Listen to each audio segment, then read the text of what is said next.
All right, guys, it's 1st of September, so we're full swing getting ready for hunting season. I leave for my elk hunt in 9 days, so trying to get as many hikes as we can with a loaded down pack and get ready. Hitting a new public land, well, new to me. I've hunted the north side of this property before, but never the south side of it.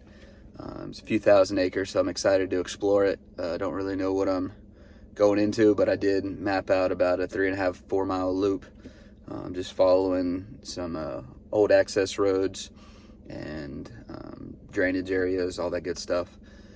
So a little bit different. I'm bringing the self bow with me. See if we can't run into something I can get a shot at with that self bow while I'm hiking. Once it gets daylight, I'll show you that setup better. I built that bow a couple years ago now. And about a mile into the hike, there's a kind of an open field area. I don't really know what it's going to look like. It might be overgrown. It might be barren. I have no idea. But the plan is to get in there. The sun's coming up right now, right about daylight, and we'll shooting light and sit on it for a few minutes just to see if we can catch, hopefully, hogs traveling to and from, or see if there's any rooting out there. And when we do that, I'll show you the setup. But anyway, gonna throw our pack on and head in now.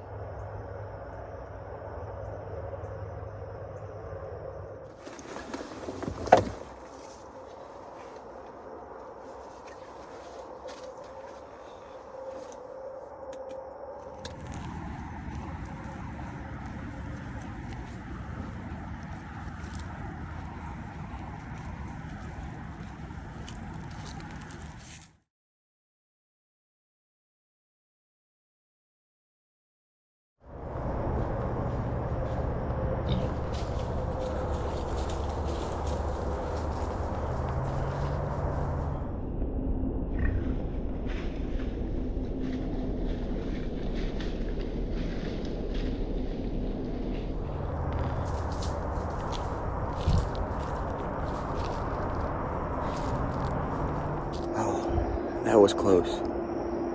That almost happened. I slipped down through this bottom, and these pigs were coming towards me.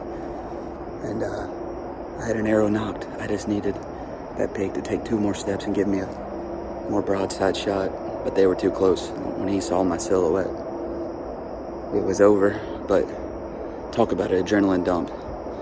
To have the self bow and to think it was about to happen, that was pretty awesome. I'm gonna go see if I can't track him down. I still got the wind on him.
Well, that's my first self-bow kill. First time I've ever went out into the woods with the plan to hunt with a self-bow. I shoot all these armadillos I come across. They're real bad on eating a turkey nest, and we're overrun with them. Grab my arrow, field point.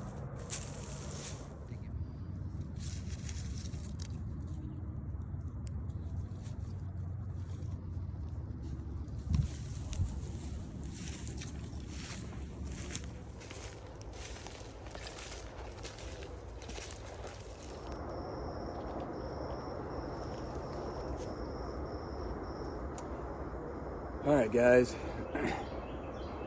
let me catch you up on a very eventful morning, praise the Lord. It's been pretty action-packed. So, going into a new area, as normal, things didn't go as planned. Access on the first part of the loop to get to that clear cut that I wanted to get to was a thicket, nasty thicket. But on that clear cut, as I said earlier this morning, I felt like pigs were going to be going to and coming from. Especially with last night's full moon, I figured they'd be coming from, fed in there all night. Problem was, it took me a lot longer to get there than I thought because I had to do a little bit of bushwhacking, and the access road, its old drainage that parallels that field, I had to go further into it than I thought before I could cut in and kind of observe the field. So as y'all saw, as I was going through there, I had a nice group of pigs. The lead pig was really nice, cut down, coming from the field just like I expected. And I had that pig at, I don't know, 7-8 yards, and I had tension on the string. I think I drew back a little bit, but he silhouetted me and knew something wasn't right. And I needed him to hopefully wheel and stop. Sometimes they wheel and turn, and I could draw and shoot, but as soon as he wheeled, he shot up. Another one ran that way, and I couldn't get a shot. But first time to be ever in this part of the WMA and to be on pigs was awesome. So once I finally got to the field, there was turkeys in the field, as you saw in the video, and that was awesome. I had no idea this WMA had turkeys on it, so I'll remember that next spring. And then as I showed y'all, saw the roost tree in the middle of the field, and they had probably just flown down, so that was cool to get to see turkeys. Our North Texas, Central Texas turkey population isn't great right now, so that was encouraging. Bumped up some deer, so it was all kind of funneled into the backside of that field. There was that drainage, so you had a parallel trail that you could skirt the field on, a transition line, some standing oaks, and a big thicket. I definitely dropped a mental pin in there, and if I can make it out to here to deer hunt this year, I'll definitely start in that location. It's a big area to cover with the stick bow, so it might take me a couple sits to figure out the pattern of how they work through there. But anyway, the bow I'm hunting with this morning, this is the first time I've ever taken out my self bow. I've built 3 self bows now. The first one shot, and I had a lot of help building it. I went really safe with the build, and just didn't tweak it too much, didn't push it, and was a little bit underweight. And as you know, if you've ever built bows, you can never build the perfect one, especially not your first time.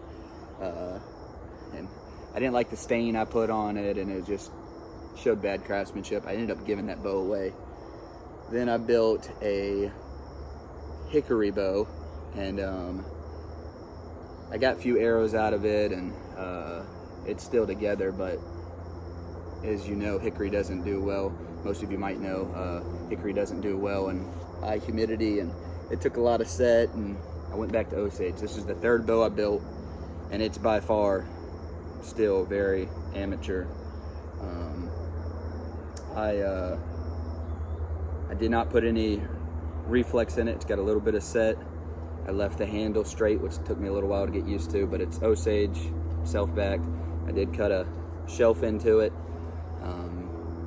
and it's not a high-performance bow. It's 15, 17 yards and in, and that's fine by me.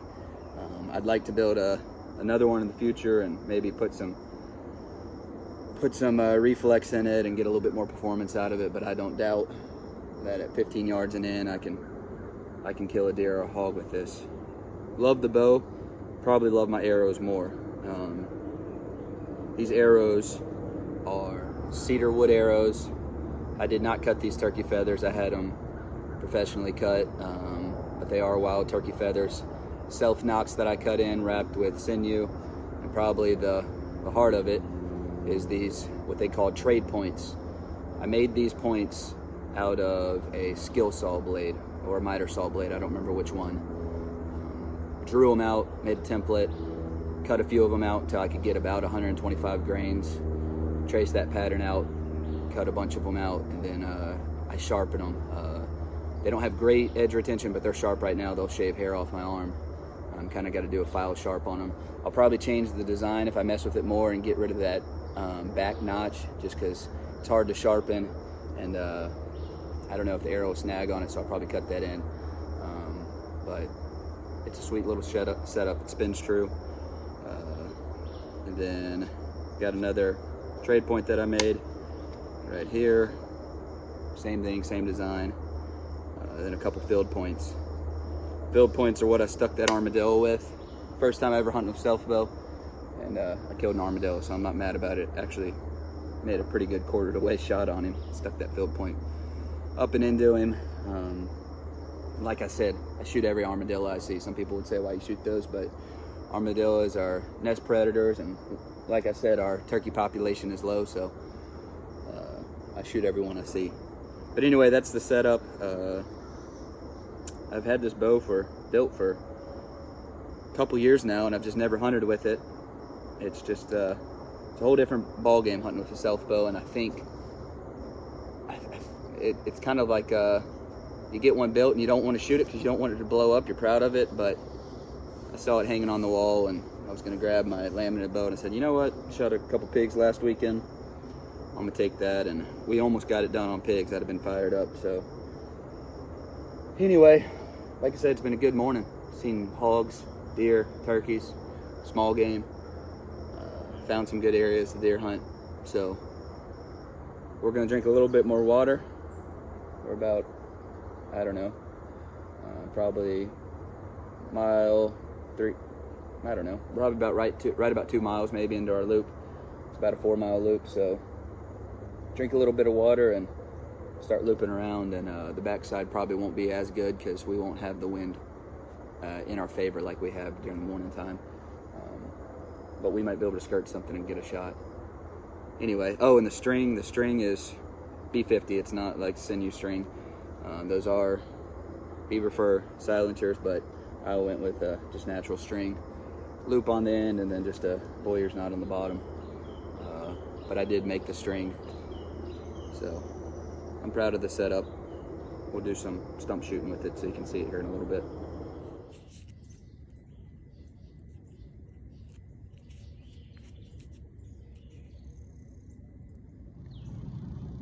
I just can't make myself get up and start walking again.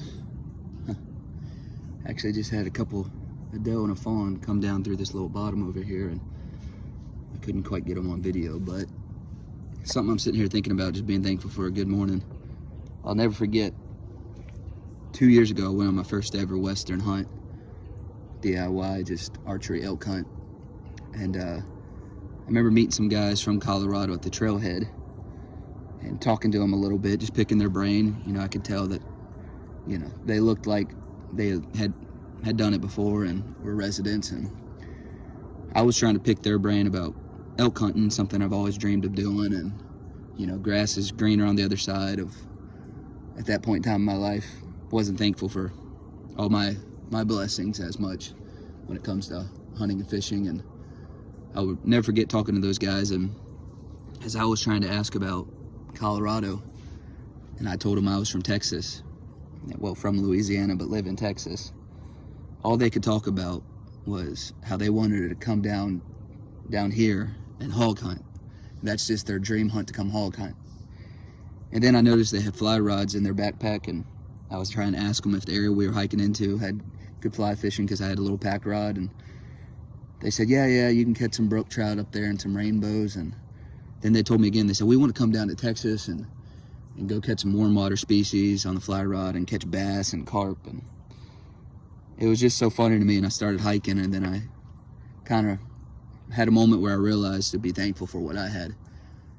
Being down here, I can drive 30 minutes and hog hunt and with a stick bow, and I can go to one of our creeks and rivers and catch bass and try to catch carp.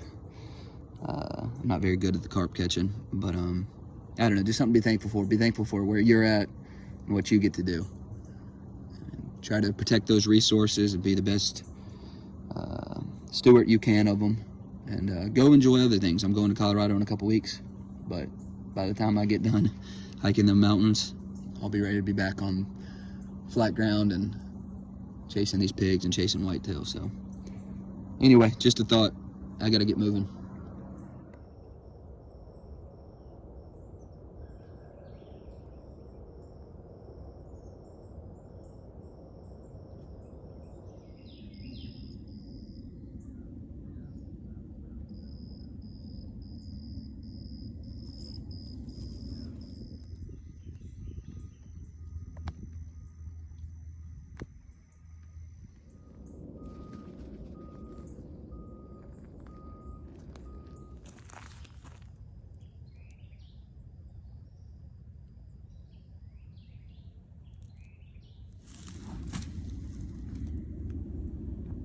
That is what you call an Osage apple.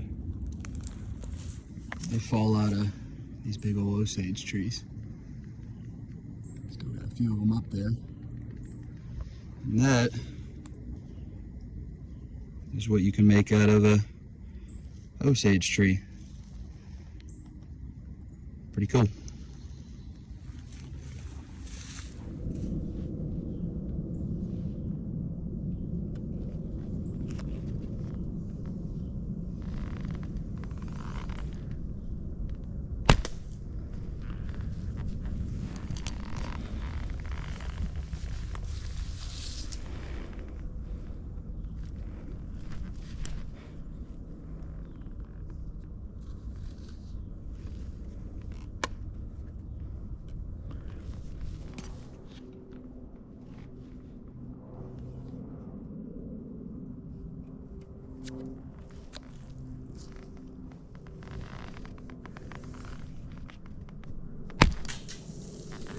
Right over it. Y'all look at this. Very short canopy, low canopy thicket. But there's one oak tree in there. This ground is absolutely shredded. I can get through here. They're coming in here. Little bitty acorns are already falling from this tree. There's one right there. A couple more right there. And they're already gobbling them up.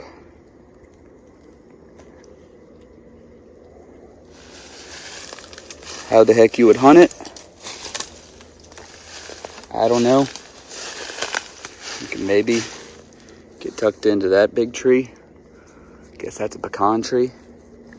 Hope for a ground set.